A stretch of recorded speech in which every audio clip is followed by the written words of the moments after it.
పూర్తి వివరాలు చూసే ముందు మా ఛానల్ ని సబ్స్క్రైబ్ చేయడం మర్చిపోకండి. శ్రీ గురుభ్యో నమః. శ్రీ మహాసరస్వత్యై నమః. ఓం నమః శివాయ. Narayana Sastri astrology official channel వీక్షిస్తున్నటువంటి ప్రేక్షక మహాశీలకు స్వాగతం సుస్వాగతం. ఈరోజు మనము వృషభ రాశి వారికి కేతువు ధనుర్రాశిలో సంచరిస్తున్నటువంటి సమయంలో ఎటువంటి ఫలితాలు కలుగుతాయో తెలుసుకుందాం. మార్చి 7, 2019 నుంచి సెప్టెంబర్ 23, 2020 సంవత్సరం వరకు ఈ కేతువు మకర రాశి నుంచి ధనుర్రాశిలో సంచరిస్తాడు.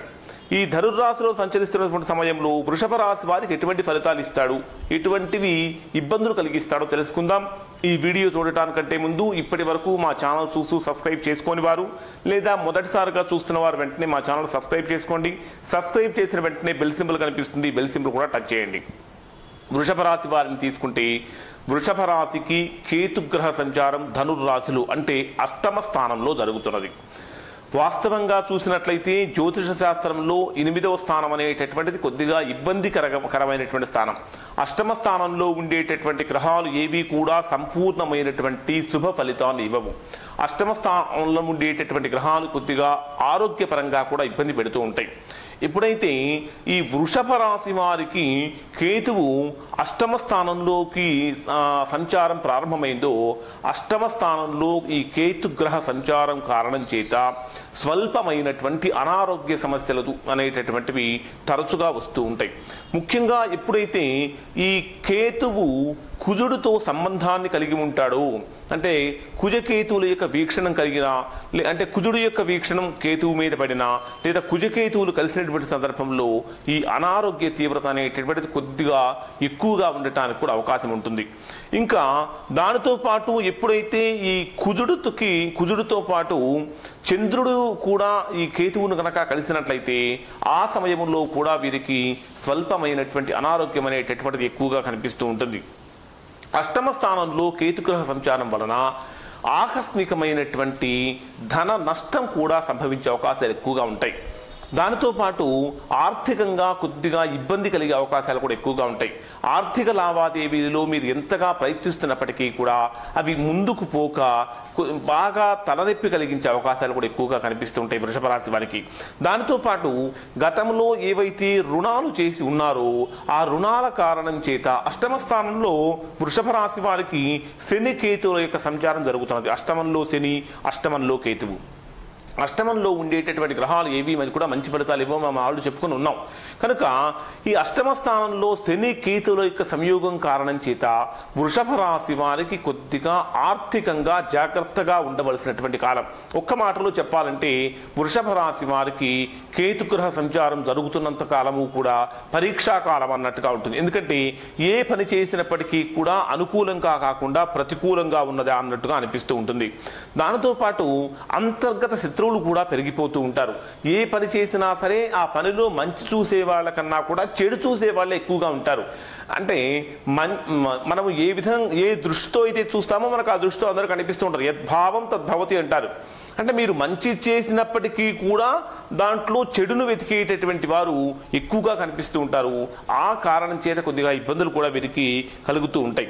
సహజంగా అష్టమ స్థానంలో ఈ కేతుగ్రహ సంచారం కనుక జరుగుతూ ఉంటే మానసికంగా కొద్దిగా ఏదో తెలియనటువంటి భయం అనేటటువంటిది కూడా ఆవరిస్తూ ఉంటుంది. అది కూడా ఎలా ఉంటుందంటే ఎప్పుడు ఏ క్షణంలో ఏమి జరుగుతుందో అనేటటువంటి ఆందోళన కూడా ఈ అష్టమ స్థానంలో కేతుగ్రహ సంచారం వల్ల జరుగుతూ ఉంటుంది. ఒక ప్రభుత్వ ఉద్యోగస్తులను కనుక తీసుకున్నట్లయితే లేదా ఉద్యోగం చేసేటటువంటి వారిని కనుక తీసుకున్నట్లయితే ఆకస్మికంగా స్థల మార్పిడి కూడా జరుగుతూ ఉన్నట్టుంది. అంటే ఉన్నట్టుండి ఒక్కసారిగా ఒక ప్రదేశం నుంచి మరొక ప్రదేశానికి వెళ్ళవలసినటువంటి మార్పు కూడా జరుగుతూ ఉంటుంది. ఉద్యోగస్తులకైతే ఉద్యోగం చేసేటటువంటి వారికైతే ఎటువంటి పెద్ద పెద్ద రీజన్స్ ఏమీ లేకుండానే ఉద్యోగంలో గొప్ప గొప్ప ఆటంకాలు పెద్ద పెద్ద ఆటంకాలు కూడా కలిగే అవకాశాలు, ఉద్యోగంలో అధికారుల వలన ఇబ్బందులు కలిగే అవకాశాలు కూడా ఈ అష్టమ స్థానంలో కేతుగ్రహ సంచారం కారణం చేత జరుగుతూ ఉంటుంది. ఈ అష్టమ స్థానంలో కేతుగ్రహ సంచారం కారణం చేత తండ్రికి సంబంధించినటువంటి అనారోగ్యం ఇక్కడ వృషభ రాశి వారిని కొద్దిగా బాధ పెడుతూ ఉంటుంది. ఇంకా తండ్రికి శ్వాసకోశాలకు సంబంధించినటువంటి చిన్న చిన్న ఇబ్బందులు కూడా కలిగే అవకాశాలు ఉంటాయి. కనుక ఈ వృషభ రాశి వారికి అంటే ఎవరి జాతక చక్రంలో అయితే అష్టమ స్థానంలో కేతుగ్రహ సంచారం జరుగుతుందో వారు తండ్రికి సంబంధించినటువంటి తండ్రి ఆరోగ్యాన్ని గురించి ప్రత్యేకమైనటువంటి శ్రద్ధ తీసుకోవటం కూడా చాలా చాలా అవసరం. ఇక ఈ అష్టమ స్థానంలో కేతుగ్రహ సంచారం కారణం చేత వీరికి ఎవరైతే లాటరీలు కానీ లేకపోతే లాటరీలు ఎక్కువగా పెడుతూ ఉంటారు, లాటరీలు గుర్ర పందాలు ఇటువంటివి ఎక్కువగా ఆడుతూ ఉంటారు. దానితో పాటు లాటరీలు ఎవరైతే చేస్తూ ఉంటారో అటువంటి వారికైతే మాత్రం ఇది పూర్తిగా యోగదాయకంగా ఉండదు. దానితో పాటు స్టాక్ మార్కెట్లతో వ్యాపారం చేసేటటువంటి వారికి కూడా ఇది యోగదాయకంగా కాదు. ఎక్కువగా స్టాక్ మార్కెట్లో ఇన్వెస్ట్ చేసేటటువంటి వారికి కూడా జాగ్రత్తగా టైం చూసుకొని కనుక ఆ ఇన్వెస్ట్మెంట్ కనుక చేయకపోతే దాని ద్వారా కూడా నష్టపోయేటటువంటి అవకాశం ఎక్కువగా కనిపిస్తూ ఉంటుంది. ఇది 8వ స్థానంలో కేతుగ్రహ సంచారం కారణం చేత వృషభ రాశి వారికి కలిగేటటువంటి ఫలితాలు. మరి ఇది కొన్ని ప్రతికూలమైనటువంటి ఫలితాలు కలుగుతూ ఉన్నాయి కదా. ఈ ప్రతికూలమైన ఫలితాలు మొత్తము పోయి అనుకూల ఫలితాలుగా కనుక రావాలి అంటే మనం ఏం చేయాలంటే ఒక చిన్న మంత్రం చెప్తాను. ఈ మంత్రాన్ని ప్రతిరోజు చక్కగా ఒక 10 నిమిషాల సేపు కనుక పారాయణ చేసుకుంటే ఈ కేతుగ్రహం యొక్క అనుకూలత అనేటటువంటిది పూర్తిగా కలుగుతుంది. కేతుగ్రహానికి అధిపతి గణపతి కనుక ఓం గం గణపతయే నమః అనే మంత్రాన్ని రోజు ఒక 10 నిమిషాల సేపు కనుక చేసినట్లయితే చక్కటి మంచి ఫలితమైనటువంటిది కలుగుతుంది. ఇది కేతుగ్రహం యొక్క అష్టమ స్థాన సంచారం యొక్క ఫలితం. ఈ వీడియో కనుక మీకు నచ్చినట్లయితే ఈ సింబల్ మీద టచ్ చేసి లైక్ చేయండి. మరిన్ని వీడియోల కోసం మా ఛానల్ సబ్స్క్రైబ్ చేసుకోండి. సబ్స్క్రైబ్ చేసిన వెంటనే బెల్ సింబల్ కనిపిస్తుంది, బెల్ సింబల్ కూడా టచ్ చేయండి. Narayana Sastri astrology official channel వీక్షించినందుకు ధన్యవాదాలు.